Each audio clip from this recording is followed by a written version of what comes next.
ABC Listen. Podcasts, radio, news, music and more.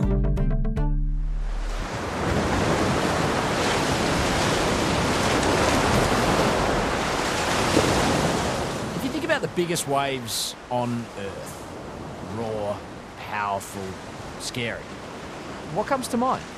Pipeline, Hawaii? Nazare, Portugal, with that lighthouse watching over the monsters rolling in. Mavericks in California. Maybe Teahupoo in Tahiti. How about Ireland?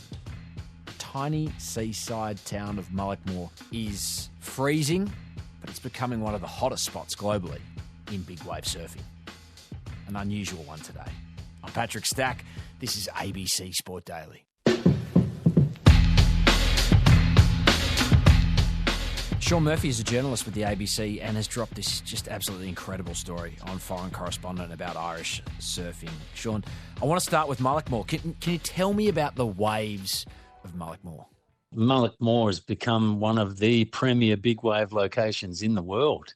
Surfers from all over the world, with the benefit of modern satellite forecasting, only need a day's notice and they can fly in for a new swell. There's definitely a lot more eyes on Ireland just because the waves are so good here, and it's getting pretty busy out at some of the waves when they're really good. Like, people fly in from all over the world from Mullaghmore when it's on. It's like a real travelling circus, They all have jet skis as filming platforms and for safety, and the most incredible thing to see. The waves there really only start to break, in the 3 metre range. Some of the people tow in. It's like they use the assistance of a jet ski to sling them into the wave. When waves get really big, up over, say, 30 feet, the sheer physics of them mean that you couldn't design and build a surfboard long enough to paddle in. So with jet skis, you have the speed and velocity to get into the wave and then ride it on a shorter, more manoeuvrable craft. But for me, and the day we got there to film was a paddle-in day. It was more in the 10 to 20 foot range.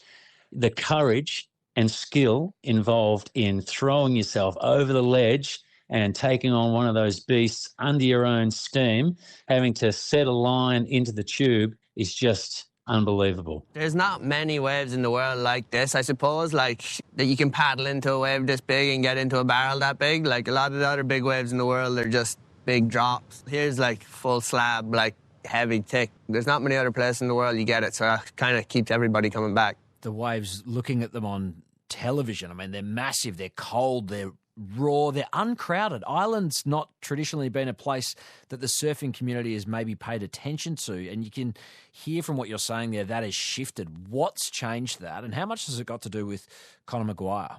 I think it's got more to do with social media, and particularly YouTube, because the content that they're filming can be, up and out to the world, like in real time almost, And so surfing in Ireland's not new. I mean, it's been a homegrown secret for decades, really, but now the world is discovering it. And surfers like Conor Maguire, taking on some of the biggest monster waves on the planet, have certainly enhanced its reputation. And that's why, the travelling, it's not really a formal circuit, but I'll call it a circuit. The travelling circuit of big wave surfers have got it firmly on the map. There's also a second wave in Ireland. It's in County Clare, underneath the famous Cliffs of Moher, is a right-hander called Aileen's, a huge elite barrel. And, surfers like Nathan Florence, the brother of the 3 times world surfing champion John Florence, his content goes to the world almost in real time, and that wave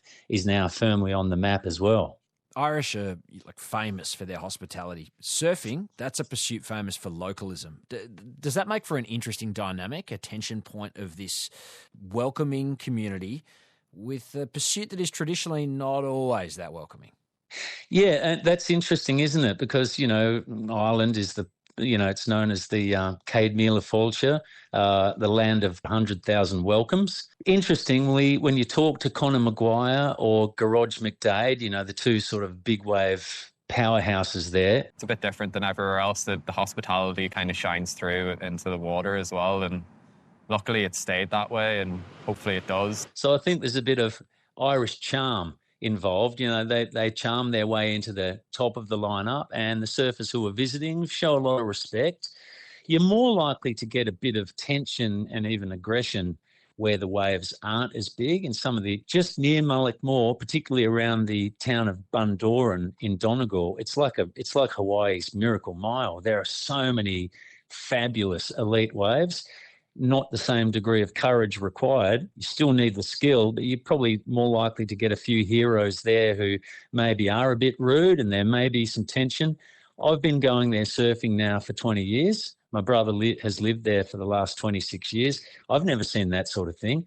If you go out in a lineup and you're cool and you just take your time and you sit back a bit, be patient, invariably they'll call you up and they'll go, come on, come up here. And they'll call you up to the primo spot in the lineup, and they'll even call you into a wave, you know. It's lovely surfing in Ireland for that reason, among many others. The other thing I loved that you hit on in this story is the fascinating reality that the entire region is, you know, very close, Mullaghmore that is, to Northern Ireland. And it carries the history of being the home of an infamous IRA attack on British Royal Lord Mountbatten. And it was something else to see that famous castle in your pictures and then again in the archive vision of that nasty incident. What can you tell us about the surf culture of that era and this way it sort of wrapped into the famous Troubles and the interactions of even Protestants and Catholics on the surfing front? Yeah, well, I guess like surfing's popularism emerged at the same time that the Troubles were peaking in the early 1970s. There were a couple of guys in Dublin who were importing surfboards and selling them around the country. And it was in that around the rest of the world, it was sort of that free love generation, hippies and, drop out, all that sort of thing. So while you had this violence emerging at the same time, bombings and all sorts of carry on in Northern Ireland, you had this surfing culture emerge. But, like I've talked to a few of the old fellas, who were involved in that, and they say, we wouldn't have known whether they were Catholic or Protestant, nor did we give a damn.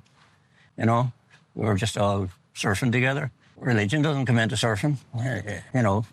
If you're a surfer, that's your religion. And that was the attitude there, so they were exploring the waves in Ireland all together. In the film, there's a great sequence from 1972 of a car convoy. There's mini miners and Triumphs and the most strange-looking cars laden with surfboards, all heading off, exploring the countryside, looking for new waves to ride. Surfing is a sport that has traditionally been pretty macho. Women have found it a challenge to break through at times. How does that dynamic manifest in the surf culture for women in Ireland? Look, it's emerging. Probably not to the extent that it has in Australia. I mean, now it's wonderful. And I've got two daughters who are both keen surfers.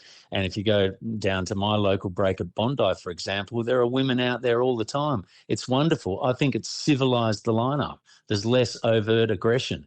In Ireland, because of the extremes, it's taken a while for the girls to catch up, but there is an emerging generation. We interviewed Isabella O'Reilly, who at 14 has already won a national title, and she's got her sights firmly set on representing Ireland in the Olympic Games. My dream is to one day make the CT. That's the championship and tour. Olympics, yeah. And the Olympics. Yeah. And how hard will that be, do you think? It will be very hard, like any other sport is, but a lot of hard work and determination. She's being mentored by, I mentioned Barry Britton before, one of the old pioneers of surfing. His daughter, Easky Britton, has won 5 Irish titles. So she's, mentoring Isabella. Easky says when she started surfing, she was the only person who surfed at her school. It's really great to see. I think when I started to surf, I was lucky because I was born into it, and so I always had family to follow into the water. But when I was at school, I was the only kid who surfed, not just in my year, like in the entire school. Now, you see a few girls out there. Big waves, a little bit different, although when we were at Mullaghmore, Justine Dupont, who's a French big wave surfer, was out there at the same time, and she gives it a big nudge. This was, as you sort of touch on it, a deeply personal story for you because you know, your brother Wayne has been living there for 25 years plus, and it was so cool, the vision to see the two of you at an uncrowded Irish break trading waves. Did it feel a particularly special story to be able to tell this one? Oh, yeah, no, it was lovely. That's what I love going and surfing in Ireland. That's what I love about it, being able to get off the beaten track with my brother, find some waves and some solitude together. I mean, that day it was funny. There were better waves nearby, and I was like gagging to get out at these waves, you know, at another break. And Wayne was saying, no, we've got to go to this place. He calls it the GA pitch because there's a football pitch nearby and it's his favourite wave. I just couldn't see the waves, but I'm so glad that I persevered and listened to him, because while the waves weren't that great, it was like the romanticism of it, just the two of us out there. It was beautiful. We shared a lovely moment. And, you know, okay, we're both men in our 60s. He's just coming back from a serious knee injury. We weren't exactly ripping, but we had fun.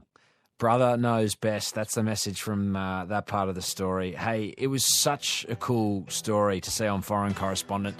Sean Murphy, thanks so much for sharing it with us here. You're very welcome.